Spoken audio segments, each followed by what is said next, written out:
I've never seen anything like it before, and to attempt to hit the ball out of there is pure madness. The winner of the gold medal and the champion golfer of the year is Cameron Smith. This is the one that I've always wanted to win since I was a little kid. So it just feels pretty amazing to be able to get it done today. It's amazing that it's my destiny to be the first Aussie to win. Just incredible. Hello and welcome to Playing from the Tips, the preview and tipping show from Golf Australia magazine covering all the action from around the world of professional golf. I'm your host, Jim Emanuel, and as Link's season kicks off, I'm joined by two very special so-called experts for episode 22 as we run through tournaments from the DP World, LPGA and PGA Tours, as well as offering up our best guesses as who might be victorious. The first one of those experts is golf's answer to Joe Rogan. No, the podcast network, not the hot takes. I speak, of course, of the Crown Prince of Sydney Podcast Studios, Rod Morri. Rod, welcome to your own studio. If that's the answer, you've asked the wrong question. No question about that. Thank you, mate. Secondly, given Adrian Logue has abandoned us for Romania, of all places, for the next couple of weeks. What's he doing? Not working, that's for sure. Clearly. No. The first of our supplemental so-called experts over the next couple of weeks is former Tour Pro turned commentator, Junior Tour founder, and my on-course tormentor, Ewan Porter. Ports, welcome from Bonnie, Scotland. How long does it take you to work on these intros? Not as long as it should. I'll be honest. Clearly. Can I just say, Playing from the Tips 1, Logue 0. This is an excellent swap. Oh, this is a great swap. We've done well. This might be a award winning because when you go without Logue Ports, you win podcast awards. You win an award. Beautiful. What's happening in Romania? Do you know Borat was filmed in Romania? Yeah. That Kazakhstan filmed in Romania. I think something to do with his work. Who knows? He may well just be there looking on a Borat tour. With his cinematic interest, that might be what he's doing there. Who would know? He's hunting down the next gala day venue. That's right. Well, that's right. I can tell you, I'm not going to Romania to play a gala day. Before we push too far ahead into this week, and Ewan, I know you've had your hands full covering the Made in Himmerland last week on the European Tour, but some thoughts probably more from you, Rod, on US Women's Open week at Pebble Beach. Look, I really, really enjoyed it. Pebble Beach obviously was not the main interest. It was really interesting to see the women play Pebble Beach, which hadn't seen them play there before. Allisen Corpuz, what a performance. Unexpected. She was the Wyndham Clark of the US Women's Open in that way. Of all the players in that, within sort of 4 or 5 shots going to the last round, you would have not necessarily expected her to be the one to stand up. So that, and I thought Charlie Hull was a highlight. Shy kids. On the last day, that was unbelievable. Shy kids don't get the sweets. What a quote that is before pulling driver off the deck and hitting it under a tree on 18 at Pebble Beach. And Allisen Corpuz's win celebrated by Sahith Theegala's dad, who was there on the 18th green. Do we know what the connection is there? They both won a junior tournament together and the families became close friends. Oh, well, there you go. That's a nice story. See, golf, bringing people together. That's right. It really was good to see. Look, I know we all love to see big names win and we all love the era of Tiger and when Rory wins and that sort of stuff. These kinds of stories are fantastic. I thought that was a brilliant day. You could not have played that back nine any better than she did. And Ports, you had a local winner for the first time at the Made in Himmerland. That must have been a bit of a sleeper week, I think, for everyone else, but a pretty special week to be there. It was an incredible back nine yesterday. In Denmark. I mean, I think there was 4 or 5 different leaders on the back nine. I mean, Bob McIntyre had it in his hands, really, and then he made a triple bogey on 13. He had a 2-shot lead at the time. Nacho Elvira, he was right there. Then he stumbled, and then all of a sudden he ended up in a playoff. Rasmus Højgaard finished an hour and a half before the leaders, and I interviewed him when he finished, and he was 2 behind at that point, and he said, I'm not sure whether I'll go home or not. Glad he didn't, because he ended up in a playoff after all the other calamities. Richie Ramsey doubled the last hole. He was leading by 1 at that point. And then a 6-hole playoff. Nacho Elvira was playing defense for pretty much the entire playoff. Højgaard could have won it a couple of times, but first Danish winner of that event. His first win on Danish soil, and the crowd stuck around an extra couple of hours for that playoff, and it was a wonderful climax, really.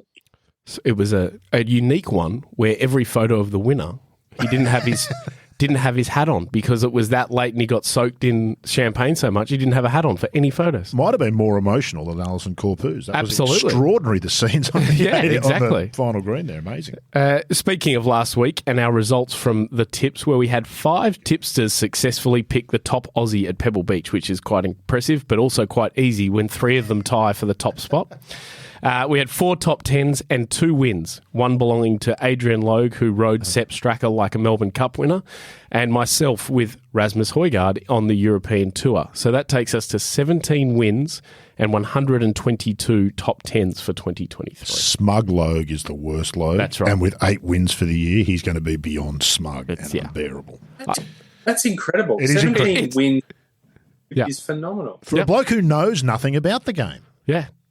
He just sachets in and just offers up something and then, His research consists of getting here 10 minutes before we press record, opening his laptop and surfing to whatever website of the... Just extraordinary. Anyway, well done. Let's move ahead to this week. And for the second year, the Genesis Scottish Open is co-sanctioned by the DP World and PGA Tours as part of their strategic alliance, and for the 5th straight year returns to the Renaissance Club in North Berwick. Located between Muirfield and North Berwick, Renaissance is a modern links designed by Tom Doak cut from a pine forest. Despite being slightly different to a traditional links, expect low ball flights and a real open championship preparation is the kind of idea here. Xander Schauffele did that best of everyone last year on his way to a win. Ports, this is your specialty as our man on the ground in Scotland this week and as a former Open Championship contestant. What do you most look forward to for a Scottish Open week?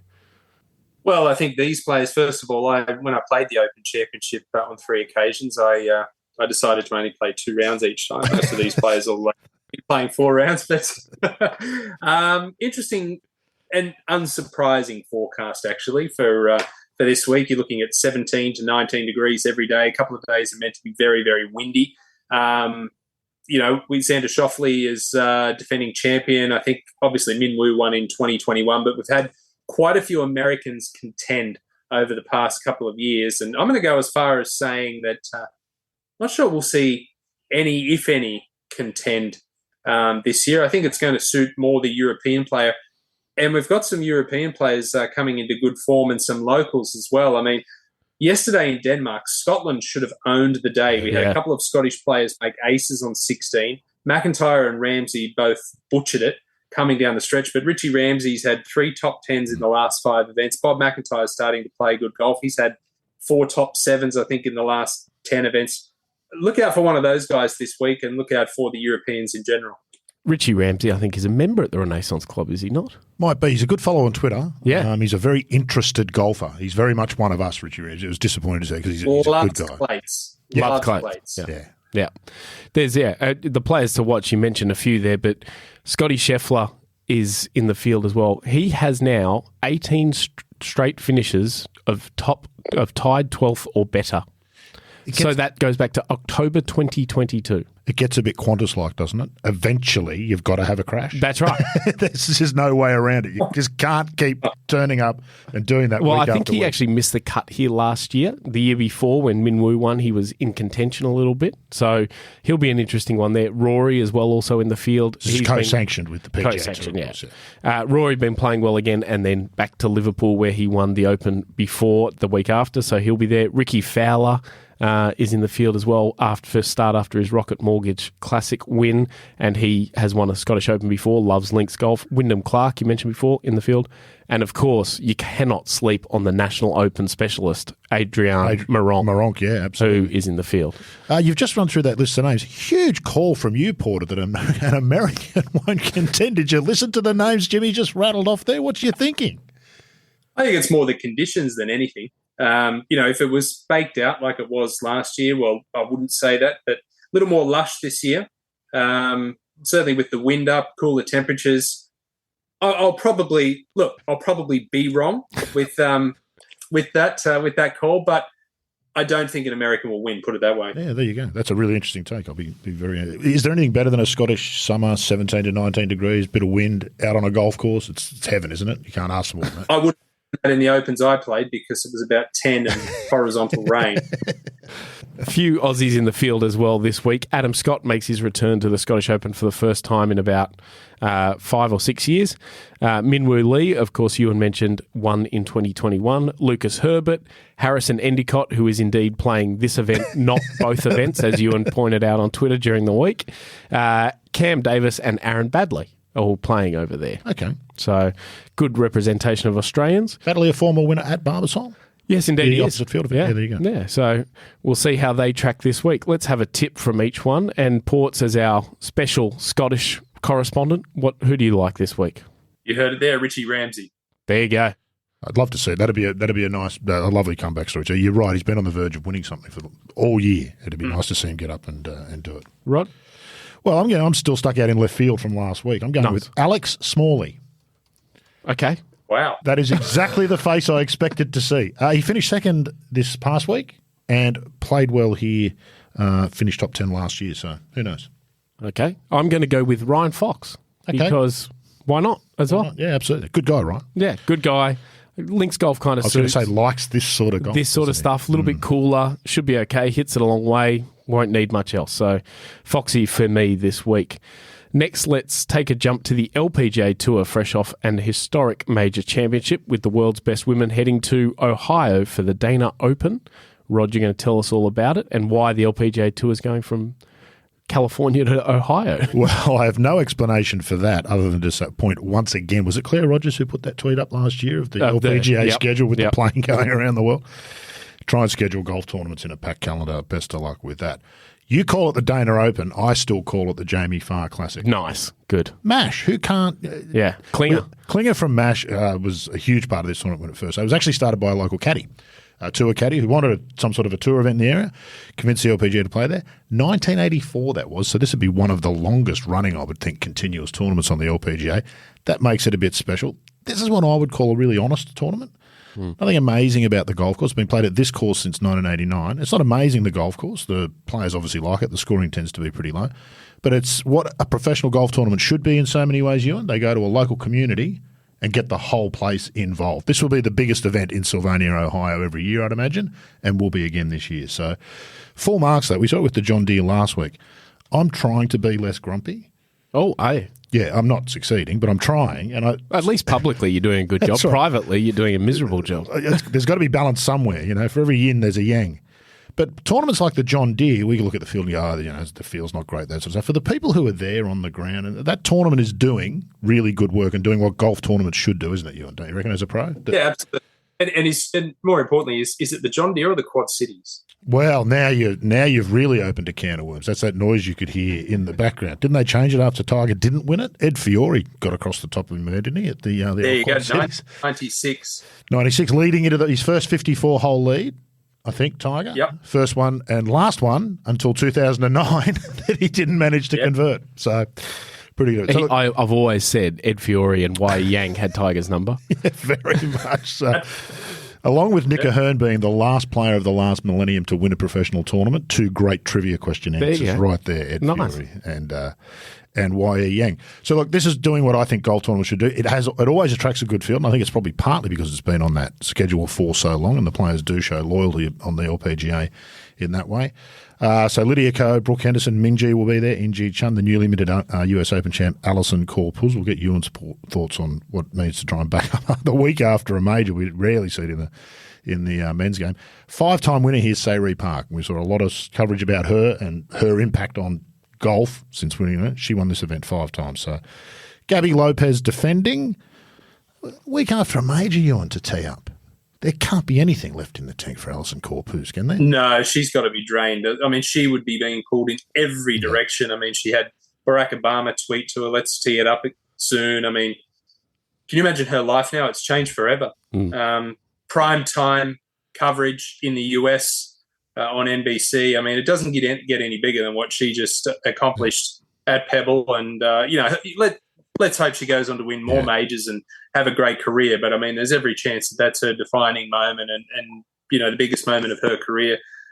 I only know from having won 2 smaller events on the Corn Ferry Tour that I always said that if I had my time again and won a 3rd event, that I would never, ever tee it up the week after because it is so draining. And what I experienced is to a very, very minute extent of what she'd be experiencing. And I think if she makes the cut this week, it'd be a phenomenal effort. But let's give her full credit. She committed to this event. She knows that her presence and her commitment to the field is going to bring a lot of attention and to the area, to the sponsors, and to the LPGA Tour. And she's honouring her commitment, and full credit to her. Couldn't agree more. And it's an important week for LPGA Tour when you've got the momentum of a major at a big course that people watched, and the PGA Tour doesn't have a big show in town that week in terms of the Barbasol. So it's a good chance for them to get some more eyeballs, and so for her to go and tee it up is an important thing. Couldn't agree more. A tough gig. We've talked about Rojang in the last couple of weeks and the pressure on her and all the attention. She kind of expected it. She's had a couple of years of college to get used to it. Allisen Corpuz has just been dropped, and she'll be like a deer in the headlights. Yeah. You cannot prepare for the storm that she's about to go through. And you're right, and I hope she comes out the other side fully intact. But that's a brutal, potentially 12 months coming up for her. Absolutely. All right, with all of that knowledge, let's get some winners, I suppose. Rod, why don't you start us off? Gabby Ruffles. Bang. 2 not great rounds last week, first and last round. The last round I'm going to put down to, she started the day at 3 over, a long way behind. I think she was trying to shoot 63. Yep. And on a US Open golf course at Pebble Beach, Ewan, when you try to shoot 63, chances are you're either going to do that or shoot 83. So she came close with a 78, but what a player. She's really coming through an old school kind of set up into her career of having, had a lot of success in as amateur, and then COVID kind of did her in for the first couple of years. Spent her time playing around the place wherever she could get a start, and then, of course, her stuff up of not filing a Q Series thing means she plays Epsom Tour and she's working her way up. And I spoke to her last week, and she was so kind of thankful that that's the way she's going through it, and she's learning at every point. So good on her. Too good not to get to the tour before 2024, exactly. I think. And just has a real determination about it. I think we spoke about it last week with Hannah Green's got that John Rahm kind of in a hurry to get it done. I feel the same thing about Gabby. She's really got a great attitude towards the game. So. Port's a winner at the Jamie Farr/Dana Open. Well, sticking with the Aussie theme, I'm going Minjee Lee. Went through a bit of a lean spell end of last year, earlier this year, starting to trend in the right direction, was in there with a bit of a shout last week, and this week's a week.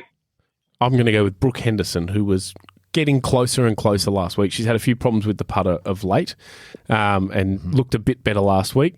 So I think she might get over the line. Finally, the PGA and DP World Tours come together again on the other side of the Atlantic for the Barbasol Championship in Kentucky. Barbasol, for those who don't know, shaving cream. Shaving cream, yeah.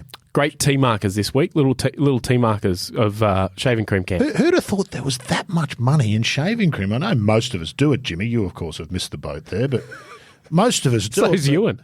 So's Ewan, yeah. Well, so I'm the only one who's contributing to the Barbasol. Good on me. I'm waiting for the Just for Men Open. Yeah. Okay. Keene Trace Golf Club, its Champions Course, is the host venue again this week. Pretty traditional sort of PGA Tour look, tree-lined fairways amongst some hills, big greens, bunkers and water. Sort of what you'd expect. If you asked a child to draw a dog, that's right. We're in that territory. You're in that sort of low country. Trey Mullinax was the latest first-time winner here last year, and the field is made up of a lot of players chasing that same sort of achievement. In terms of players to keep an eye on, Cameron Champ tees it up here. Okay. He's been injured, hasn't he? He's had some bad injury problems, and was a next big thing for a little while there, so he's one to keep an eye on. Kiradech Afibanrat, because he's just worth watching every time he pegs it up somewhere and it's on TV. What a player. Akshay Bhatia and last year's runner-up Kevin Streelman back. You never want to be a runner-up or a winner at an alternate event and in the field the next year. No, that's exactly. So something hasn't gone right in the intervening 12 months. If that's right. We got 4 Aussies here as well. So we got Greg Chalmers, Jeff Ogilvy, Cam Percy, and Jason Scrivener, who's one of the 50 or so DP World Tour players taking the opportunity to go over and play in America. Go over and play in America. Scriv actually lives in America, so it's not. Does he? Yeah, he lives in Florida these days. I didn't know that. There you go. He's doing the Hend route. Yeah, well, he was going to go to Corn Ferry and try and get a card, and so he set up base over there, and he loves it. So there you go. Let's get some tips off the group once more. So, Ports, why don't you lead us off this week? Well, he's a former winner of the Barbasol. This year he's had a win and a top 3 on the Corn Ferry Tour. He's guaranteed to wrap up his PGA Tour card again for next year. He was top 15, I believe, last week at the John Deere. Bit of a controversial character, but he's got his life back on track, and that's Grayson Murray. Has Kip Henley, former big break contestant, former player himself, on the bag, has caddied for some good players, and Kip said the big thing's happening fairly soon for Grayson. So, look out for him. One on the Corn Ferry Tour with all of the dramas Grayson Murray's had. Absolute ball striker. Yeah, flush on. Hitting drivers off the deck that your mate Ned Michaels is absolutely in love with, Ports. But he won on the Corn Ferry Tour with a black eye and a chipped tooth. Yeah. Yeah, that was just... They'll be the mouthiest. You're never in doubt as to what Kip Henley or Grayson Murray are thinking about anything. No. Because they tell you in no certain terms what they think about anything. You know, this kind of event for the players, in its own way, if you're into golf, this is almost more interesting than the Scottish Open. This is a field of players literally with everything to play for. It is. It's a huge opportunity for, even your lower-ranked DP World Tour players who might be struggling to keep their card. All of a sudden, they go over there, have a good week, their life changes. They've got a PGA Tour card. Yep. They've got a DP World Tour card for the next 2 years. And, it's a little like, in a way, not to the same extent, but it's a little like watching the promotion and relegation battles in Premier League, isn't it? I think sometimes it's more interesting seeing who's going up, who's coming down, who's got a chance to change their lives than your run-of-the-mill golf tournament. Yeah, absolutely. Yeah, couldn't agree more. A winner from you, Rod? Well, continuing the theme of great names to winners, I'm going with Taylor Pendrith. Nice. Because I like the name and because I looked at the field and honestly, good to see Ewan's done some research and come up with a theory, but I couldn't separate this entire field. I think the guys coming over from the European Tour will struggle a bit. That's a tough gig to go from. Denmark to Kentucky? To Kentucky, yeah. What about the players like Kiradek teeing it up this week? They played last week in Aalborg, it's pronounced, in Denmark. It took me 11 or 12 hours to get to and from Aalborg from London. Wow. It's so remote. How on earth is he going to get to Lexington, Kentucky? He's still travelling, no doubt, as we speak. Oh, absolutely. He'll be lucky to make time. Absolutely. It's kind of fascinating, that whole idea that guys are going from Denmark to Kentucky to play for 1 week. Yeah, with no jet put on by the tour. Yeah, the tour's not putting on a jet for the Barbasol Classic. It's not quite the John Deere to the Open trip. No. I've also looked at the field a lot and ummed as to maybe who could do anything. And I'm going to go with an old veteran and go with Jeff Ogilvy. Yeah, why not? Yeah, because he played decent last week, and the old dog's got a bit of life left in him.